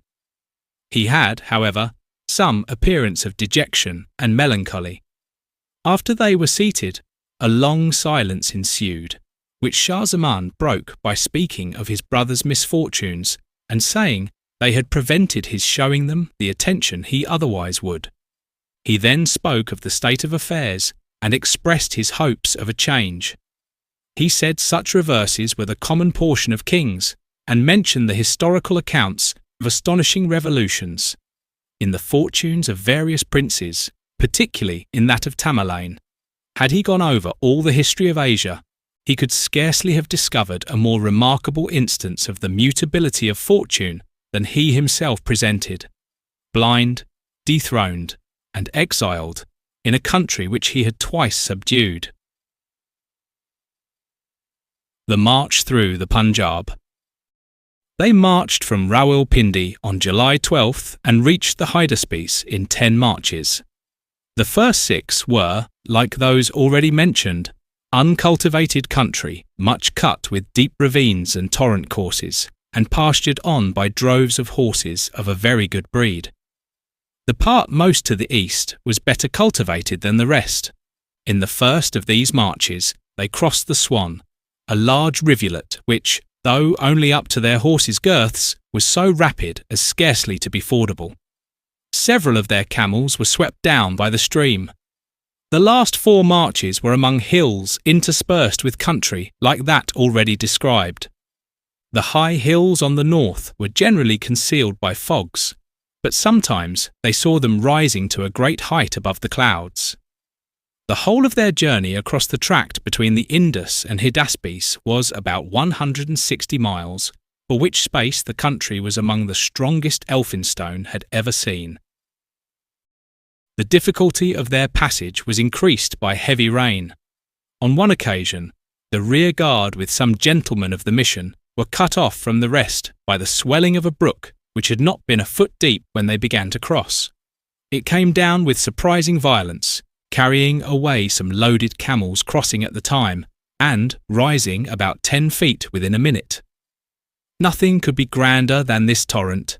Such was its force that it ran in waves like the sea, and rose against the bank in a ridge like the surf on the coast of Coromandel. While in the hilly country, their road sometimes lay through the beds of torrents like this between moderately high hills. In one of these defiles, the mission was stopped by a body of Sikhs who occupied the hills and commenced an attack, first by rolling down large stones, and at last by opening a fire which was immediately returned. Their fire was at length put a stop to by the interposition of the Sikhs who attended the mission on the part of Juan Singh. Unfortunately not, till one man had been killed in the valley, and Captain Pitman shot through the arm while ascending the hill at the head of a party of sepoys. The tope of Manikyala. The most remarkable sight they met with in this part, and perhaps in the whole of their journey, was an edifice about 15 miles from Banda, their second march from Rawalpindi. The heaviness of the rain prevented their marching from that place on the day after they reached it, and as they were near the place which Major Wilford supposed to have been the site of Taxila, a party determined to set out in quest of the ruins of that city. In the course of a circuit of about 40 miles, they saw the ruins of some Gukka towns destroyed by the Sikhs, and those of some others still more ancient which had suffered the same fate from the Mussulmans. They also saw 1 or 2 caravanserais, here called rabouts, and heard of an obelisk of a single stone 50 or 60 feet high at a place called Raji, too distant to visit. But they met with no ruins of such antiquity as to have any pretensions to a connection with Taxila. They at length discovered a remarkable building which seemed at first to be a cupola, but when approached was found to be a solid structure on a low artificial mound. The height from the top of the mound to the top of the building was about 70 feet, and the circumference was found to be 150 paces. It was built of large pieces of a hard stone common in the neighbourhood, which appeared to be composed of petrified vegetable matter mixed with smaller pieces of a sandy stone.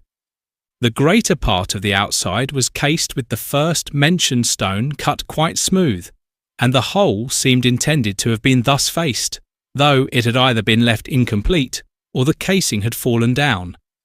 The plan of the whole could, however, be easily discovered. Some broad steps, now mostly ruined, led to the base of the pile. Round the base was a moulding on which were pilasters about 4 feet high and 6 feet asunder. These had plain capitals and supported a cornice marked with parallel lines and beadings. The whole of this might be 7 or 8 feet high from the uppermost step to the top of the cornice. The building then retired, leaving a ledge of a foot or 2 broad, from which rose a perpendicular wall about 6 feet high. About a foot above the ledge was a fillet, formed by stones projecting a very little from the wall, and at the top of the wall was a more projecting cornice from which the sphere sprang. The stones of the facing were about 3 feet and a half long, and 1.5 broad, and were so put in that the ends only were exposed. The top was flat, and on it the foundations of walls were discoverable, enclosing a space of 11 paces long by 5 broad.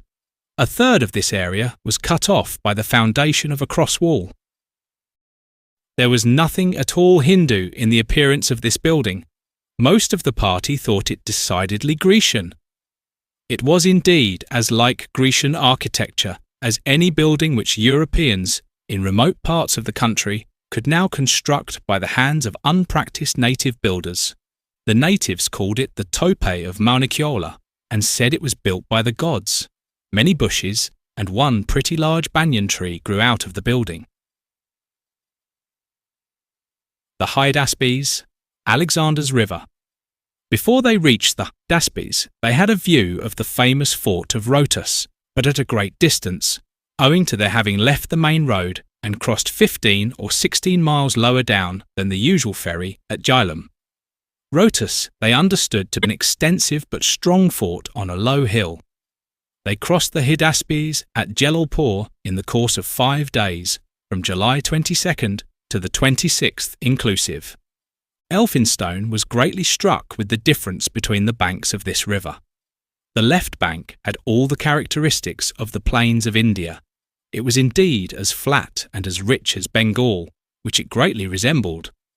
The right bank, on the contrary, was formed by the end of the range of salt hills formerly seen at Calabar, and had an air of extreme ruggedness and wildness that must inspire a fearful presentiment of the country he was entering into the mind of a traveller from the east. The hills still retained the red colour for which they were so remarkable where they crossed them before. They came to the edge of the river, which being also divided by islands, presented exactly the appearance one expects from the accounts of the ancients. So precisely did Quintus Curtius's description of the scene of Porus's battle correspond with the part of the Hydaspes where they crossed, that several gentlemen of the mission, who read the passage on the spot, were persuaded that it referred to the very place before their eyes. Across the Punjab to home. After passing the Hydaspes, they continued their march across the Punjab, which occupied from July 26th till August 29th. As far west as Lahore had been visited by English gentlemen, and Sir John Malcolm had already given all that was desirable to know respecting the Sikhs, the most remarkable part of the population. The fertility of the Punjab appeared to have been too much extolled by geographers. Except near rivers, no part of it would bear a comparison with the British provinces in Hindustan, and still less with Bengal, which it had been thought to resemble. In the part Elphinstone passed through, the soil was generally sandy and by no means rich. The country nearer the hills was said to be better, and that further to the south worse. Of the 4 divisions of the Punjab east of the Hydaspes, the 2 nearest that river were chiefly pastured on by herds of oxen and buffaloes, and that most to the east, toward the Hisudrus or Sutlej, though most sterile, was best cultivated. The 2 former were quite flat, the latter was wavy, but there was not a hill to the east of the Hydaspes, and rarely a tree except of the dwarfish race of Caubul. On the whole, not a third of the country they saw was cultivated. It, however, contained many fine villages and some large towns, but most of the latter bore strong marks of decay. Umritsar alone, the sacred city of the Sikhs, and lately the seat of their national councils, appeared to be increasing. Lahore, on the contrary, was hastening fast to ruin, but the marble domes and minarets of the mosques, the lofty walls of the fort, the massy terraces of the garden of Shulimar, the splendid mausoleum of the Emperor Jehangir, and the numberless inferior tombs and places of worship that surrounded the town, still rendered it an object of curiosity and admiration. The inhabitants became more and more like the natives of Hindustan as they moved toward the east. The most numerous class were the Juts, and next to them, the Hindus. The Sikhs, though the masters of the country, were few in number. They often made a whole march without seeing one, and they nowhere bore any proportion to the rest of the population. After crossing the Hydaspes, they found the Sikhs unmannerly and sullen, probably from political causes, for they were naturally a merry people, careless, childish, and easily amused, fond of hunting, and given up to drinking and debauchery. Almost the whole of the Punjab belonged to Ranjit Singh, who in 1805 was but one of many chiefs, but who, when they passed, had acquired the sovereignty of all the Sikhs in the Punjab and was assuming the title of king. Toward the east, his territories were bounded by states under the protection of the British, but on all the other sides, he was busied in subjugating his weak neighbours by the same mixture of force and craft that he so successfully employed against the chiefs of his own nation. On crossing the Sutlej, they reached the British cantonment of Ludhiana, from whence the mission proceeded straight to Delhi, a distance of 200 miles. What the research reveals. If you had been there, riding beside Elphinstone through every mile of this journey, this is what you would have witnessed. A researcher at work, decades before the discipline existed, methodically documenting a world on the edge of transformation. You would have watched him note the language shift from Persian to Punjabi, tracking the frontier of Afghan influence mile by mile.